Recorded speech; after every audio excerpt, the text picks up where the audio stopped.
샬롬.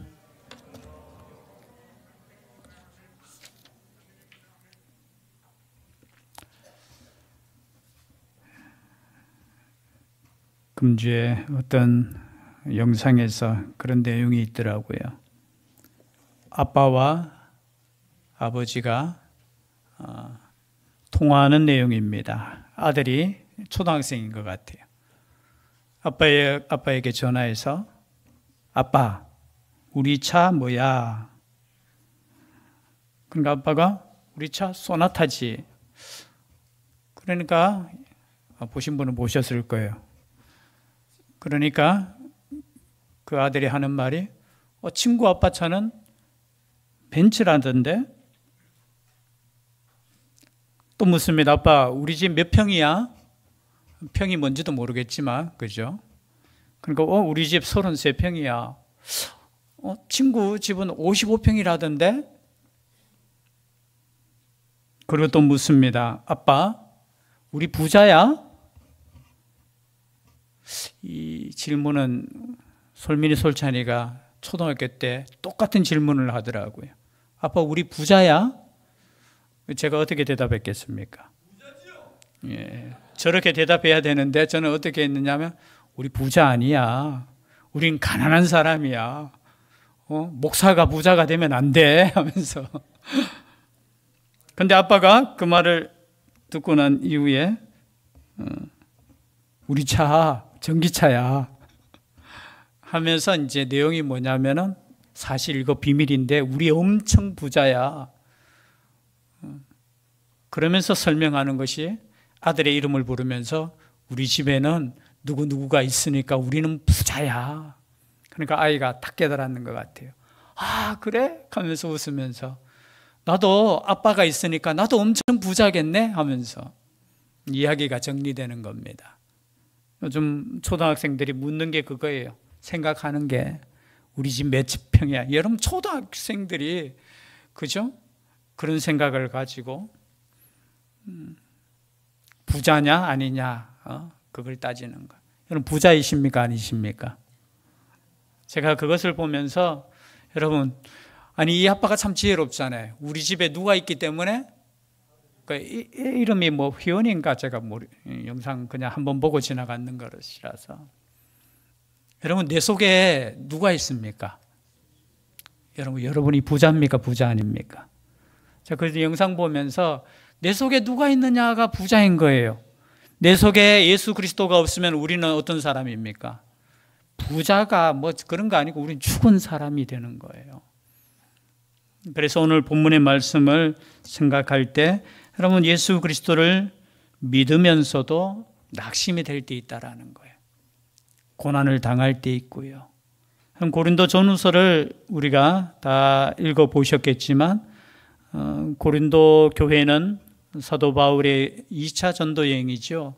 그때 세워진 교회예요. 그런데 조금 지나고 한 10년이 지났습니까? 지난 이후에 교회는 참 어떻게 해요? 성장하고 그럼에도 불구하고 그 교회 안에 파벌이 나누어지고 때는 서로 잘났다고 하고 여러 가지 문제들이 있어요. 거기에 대해서 하나님께서 정리해서 주신 말씀이 고린도전서고요.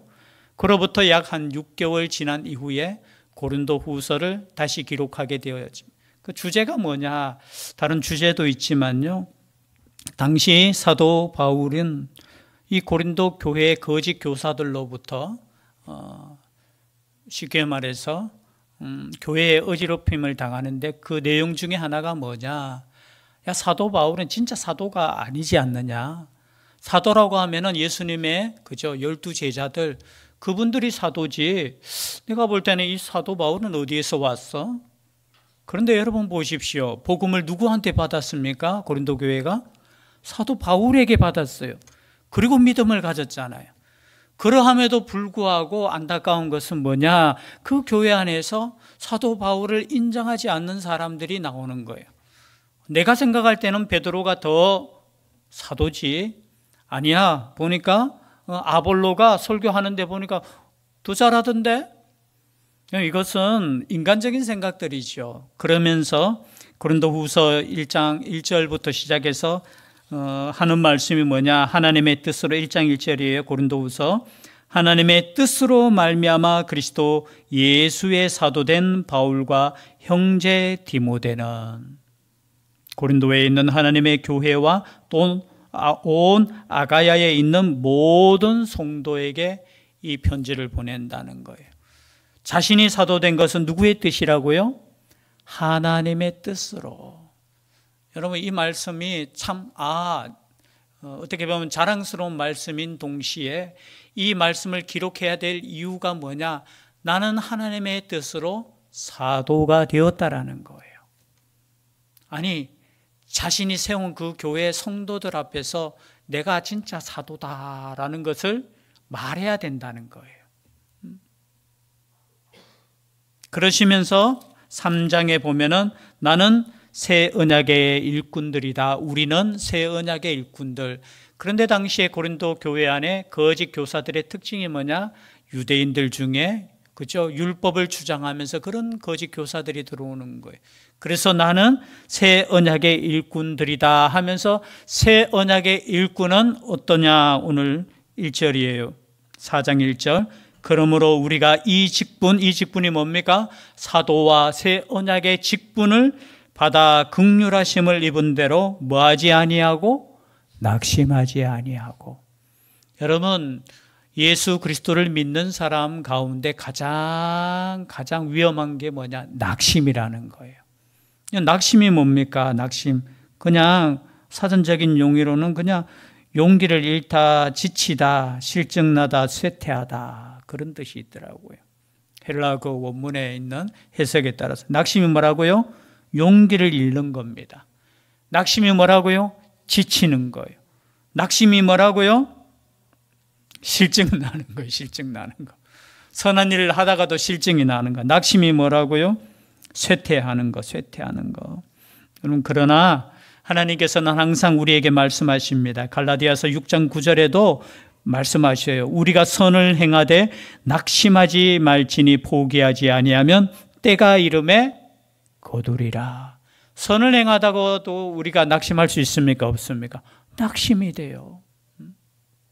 여러분, 예수님을 믿다가도 우리가 낙심이 되고 때로는 하나님의 일꾼조차도 하나님의 일을 하다가도 낙심이 될 때 있다라는 거예요. 성경 말씀에도 누가복음 18장 1절 누가복음 예수님께서 말씀하신 거예요. 기도하다가 낙심할 수 있다라는 거예요. 그래서 그것을 낙심하지 말라는 그 비유를 어떻게 불의한 재판관 앞에 선 과부의 기도에 대한 간청에 대한 말씀을 하셨잖아요. 왜냐하면 한 번 간청회가 되는 게 아니고 계속해서 그 말은 뭐예요? 기도할 때도 낙심하지 말라는 거예요. 포기하지 말라는 거예요. 힘을 내라는 것입니다. 저는 힘을 낼 수 있기를 바랍니다. 낙심하지 마시기를 바랍니다. 낙심이 되는 이유가 뭐냐? 오늘 말씀을 보니까 이렇게 생각할 수 있어요. 5절 말씀, 4장 5절 말씀 우리 다시 함께 읽겠습니다. 고린도후서 4장 5절 함께 읽겠습니다. 시작. 우리는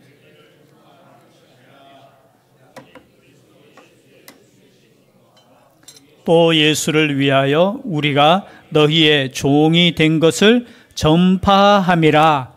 아멘. 여러분, 우리가 낙심하지 말아야 될 이유가 뭐냐?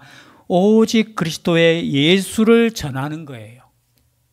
여러분, 우리가 왜 낙심하느냐 보니까 우리는 우리를 전파한다는 거예요.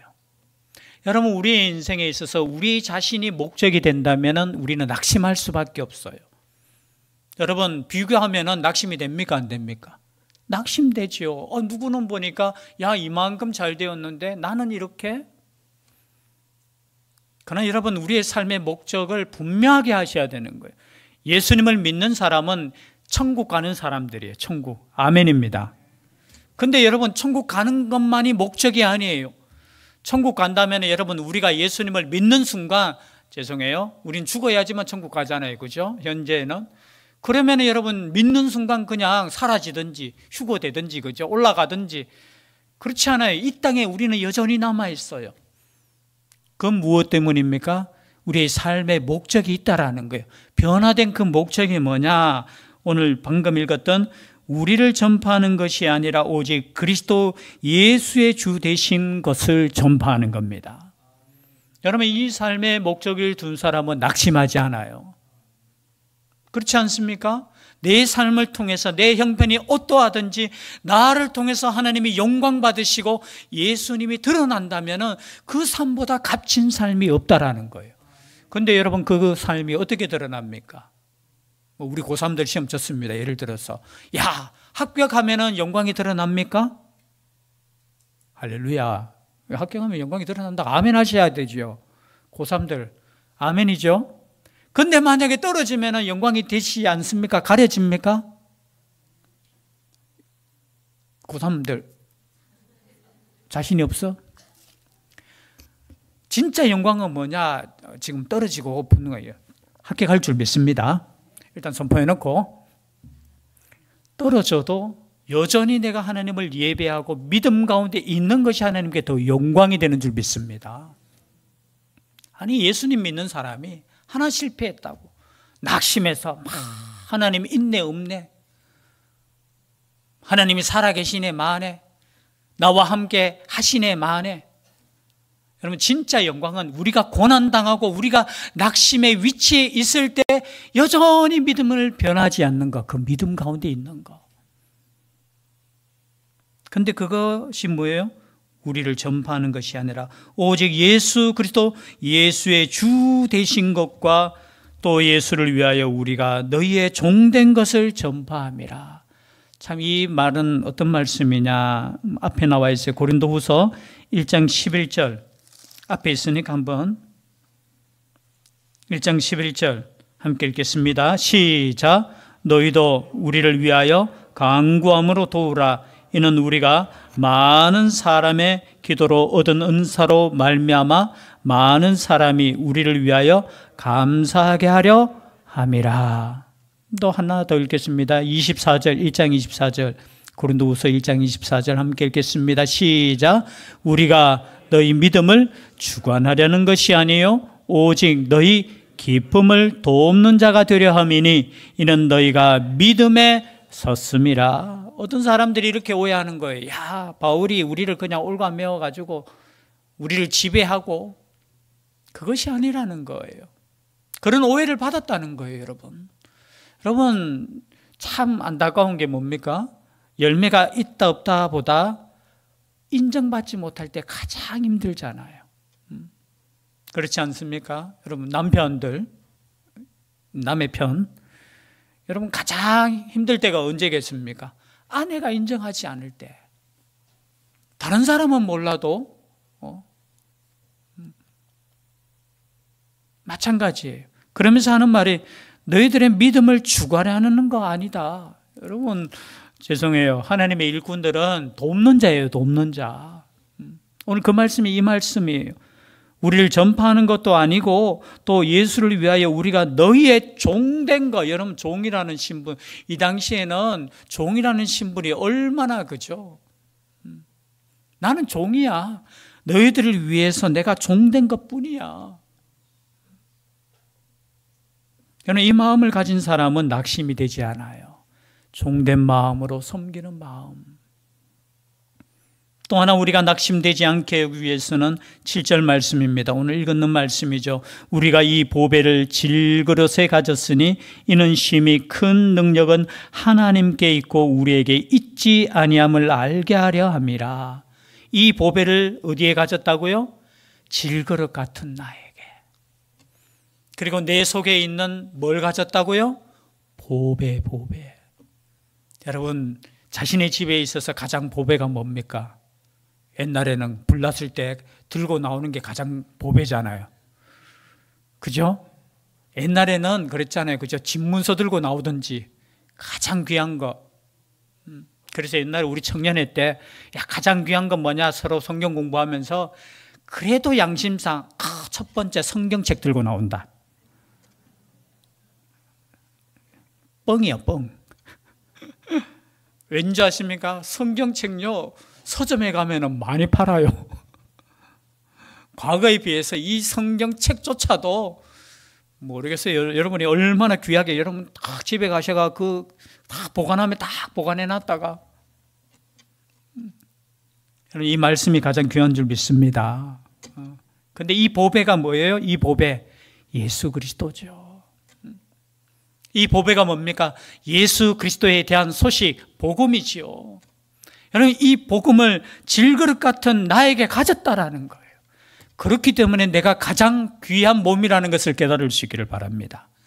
성경 말씀에 보면 우리가 곧 성전이라.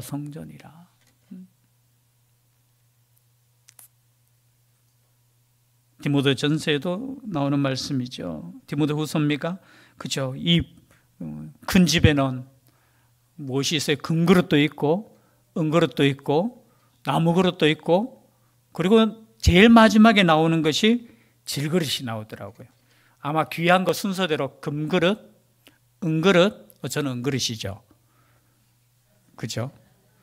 그리고 김씨는 다 김그릇. 그 쇠금자니까, 예. 그런데 제일 마지막에 나오는 그릇이 뭐냐?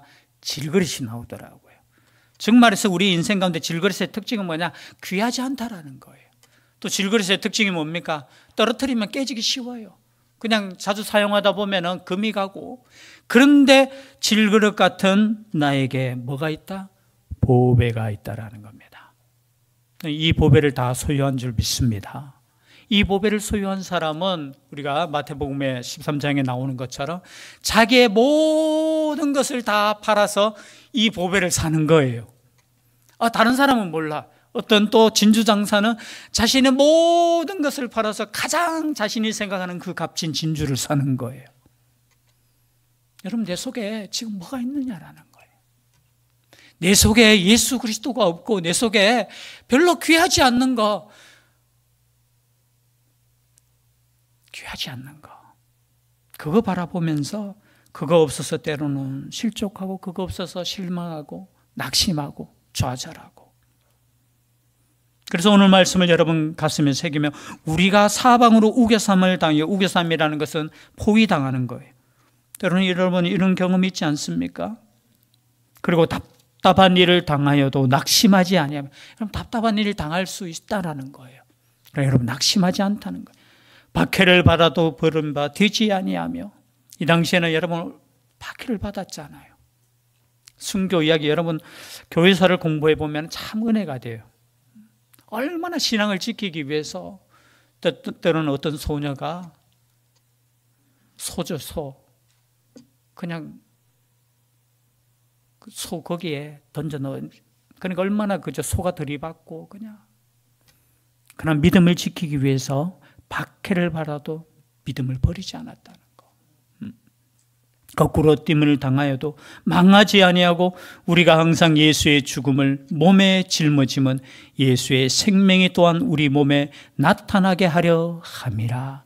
여러분 예수를 내 마음에 모신 사람은 낙심이 되지 않는다는 거예요. 왜? 내 안에 예수 그리스도가 살아계시기 때문에. 그리고 예수 그리스도께서 살아계신다는 뜻은 뭐예요? 예수 그리스도가 내 영에 그죠? 살아계셔서 예수님이 가신 그 길을 가는데 그 길은 어떤 길이었습니까? 고난의 길이고 십자가의 길이고 죽음의 길이고. 그럼에도 불구하고 낙심하지 않는 이유가 뭡니까? 뒤에 나오는 말씀이에요. 우리는 이 죽음으로 끝나지 않는다는 거예요. 가장 낙심될 때가 언제입니까? 죽음이라는 것을 앞에 둘 때가 가장 낙심 아니겠습니까? 그래도 여러분 희망이 있지 않습니까? 여러분 건강하신 것이 가장 축복인 줄 믿습니다. 저는 이렇게 나이가 조금 이제 드니까 옛날에는 그죠? 뭐 여러 가지 건강한 것이 최고요. 돈이 아무리 많아도 여러분 건강 없으면 어떻게 되겠습니까? 그래도 돈 있고 싶어요. 여러분 돈이 아무리 많아도 죄송해요. 맛있는 거 먹을 입맛이 없으면 어떻게 되겠습니까? 그래서 여러분 입맛을 주신 분도 하나님이신 줄 믿습니다. 그건 돈으로도 주고 살 수 없는 거예요. 그런데 오늘 말씀처럼 우리가 살아있는 자가 항상 예수를 위하여 죽음에 넘겨짐은 예수의 생명이 또한 우리 죽을 육체에 나타나게 하려 함이라. 결국 우리 인생은 죽지만 이 죽음으로 끝나지 않는다는 것을 우리가 믿기 때문에 우리는 낙심하지 않는다는 거예요. 14절 말씀이죠. 주 예수를 다시 살리시니가 예수와 함께 우리도 다시 살리사 너희와 함께 그 앞에 서게 하실 줄을 아노라. 즉 말해서 여러분, 우리가 왜 낙심하지 않느냐? 우리는 다시 살 것을 믿기 때문에. 여러분, 이것을 믿지 않는 사람은 얼마나 낙심이 되겠어요? 돈이 있는다고 해서 여러분 행복하겠습니까? 낙심하고 좌절하고 결국. 그러나 여러분, 예수 그리스도를 모신 사람, 내 안에 예수 그리스도가 살아있는 사람은 이러한 목적을 가지고 살기 때문에, 이러한 삶을 우리가 알고 있기 때문에 낙심하지 않는다는 거예요. 여러분, 이 시간 다시 한번 우리의 삶을 돌아볼 수 있기를 바랍니다. 내 안에 무엇이 들어있느냐라는 거예요. 내 안에 참된 보배가 뭐냐라는 거예요. 내 안에 예수 그리스도가 계신다면 여러분이 세상의 최고의 부자인 줄 믿습니다. 제가 이렇게 내려오는데 지난주입니까? 야, 가을이잖아요. 여러분, 혹시 단풍 보신 분? 여러분, 못 보신 분은 이렇게 그냥 나가도 단풍이 보여요. 그 내장산에 꼭 못 갔다고, 내장산에 가야 되는데 그럴 필요 없어요. 제가 보니까 이뻐요. 근데 그 단풍을 이래 볼 때 좀 쓸쓸함을 느끼잖아요. 특히 남자는 가을에, 그죠? 근데 하나님의 참 섭리인 것 같아요. 이제 가을이 되고 겨울이 되면 이제 어떻게 보면 생명의 한 해가 끝나는 부분인데, 제일 아름다울 때가 언제냐? 푸른 것보다 가을이 제일 아름다워요. 우리 어르신들 제일 아름답습니다. 그러면서 제가 느끼기에 뭐냐? 야, 참 하나님께서 옷을 이렇게 잘 입혀주시네. 여러분, 솔로몬의 영광으로도 입은 옷이 그냥 풀에 그저 핀 들꽃만도 못하다는 것이, 제가 볼 때 그때 제가 그 말씀 생각나더라고요. 그런데 우리의 인생은 뭐예요? 그래도 조금 더 비싼 거 입어야지 내가 뭔가 드러나는 것 같고. 아니에요. 솔로몬이 가장 어떻게 보면 역대급 인생 가운데 제일 부자가 입은 그 옷도 그냥 들풀에, 그죠? 들에 핀 그 들풀보다 못하다는 시각을 발견할 수 있는 것이 믿음입니다. 그래서 여러분, 우리의 삶이 얼마나 복된 삶인지 여러분 생각했으면 좋겠어요. 그리고 우리가 얼마나 아름답고 소중하고 귀하고 세상에 그 무엇보다도 가장 귀한 보물이 내 안에 살아있다라는 이거 자체만으로도 여러분, 이 땅 삶에 있어서 낙심하지 않고, 오늘 말씀 마지막에 보면은 그러므로 우리가 낙심하지 아니하노니 우리의 겉사람은 낡아지나.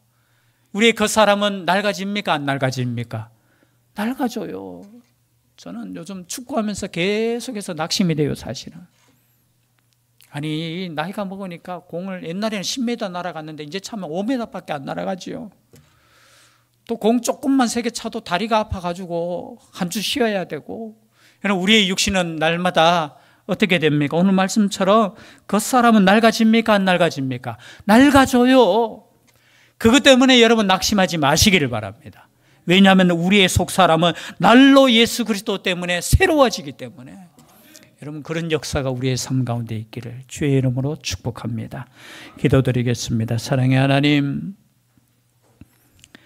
질그릇과 같은 보잘것없고 깨지기 쉬운 우리 그릇에 예수 그리스도가 계심을 믿고 감사하며 기뻐할 수 있는 저희들 되게 하여 주시옵소서. 그렇게 될 줄 믿사옵고 예수님 이름으로 기도드리옵나이다. 아멘.